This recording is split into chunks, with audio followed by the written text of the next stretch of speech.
Welcome to ராஜஸ் vlog. இன்னைக்கு கொஞ்சம் garden work இருந்தது. எங்க அம்மா புளிச்ச தண்ணி இதை கொஞ்சம் ஊத்தி விட்டுரு அப்படின்னு சொன்னாங்க. அது அந்த ஒர்க்கு முடிச்சுட்டு அப்புறம் நாங்க சாப்பிட்டு போட்ட வேஸ்ட் காய்கறி வேஸ்ட் எப்படி வந்து ஒரு பெஸ்டான ஃபெர்டிலைசரா உருவாக்கலாம்னு பாத்தீங்கன்னா, ஒண்ணுமே இல்ல, சிம்பிள் மெத்தடு. இந்த மாதிரி செடி பக்கத்துலயோ மர பக்கத்துலயோ குழி தோண்டி உதைச்சு வச்சிட்டீங்கன்னா அது மக்கி உரமாயிடும்.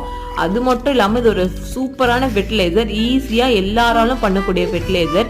இதனால என்னென்ன யூசஸ் பாத்தீங்கன்னா, நல்லா மரம் செடி கொடி சூப்பரா ஃபாஸ்டா வளரும், கப கபன்ட்டு நல்லா பசுமையாவும் இருக்கும். இது நல்லா மண்ணை போட்டு மூடிடுங்க, கொசு எல்லாம் வராம பாத்துக்கோங்க.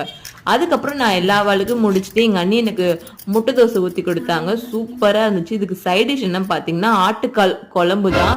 ரெண்டுத்துக்கும் காம்பினேஷன் வேற லெவலு, சூப்பரா சாப்பிட்டேன். நான் சாப்பிட்டது மட்டும் இல்லாம எங்க அண்ணிக்கும் எங்க அம்மாக்கும் 2 பேருக்கும் நான் ஊத்தி கொடுத்தேன். எல்லாருமே சாப்பிட்டோம். எங்க அம்மாக்கு கல் தோசை தான் பிடிக்கும், அதை ஊத்தி கொடுத்தேன். பை பை, நெக்ஸ்ட் வீடியோ பார்க்கலாம்.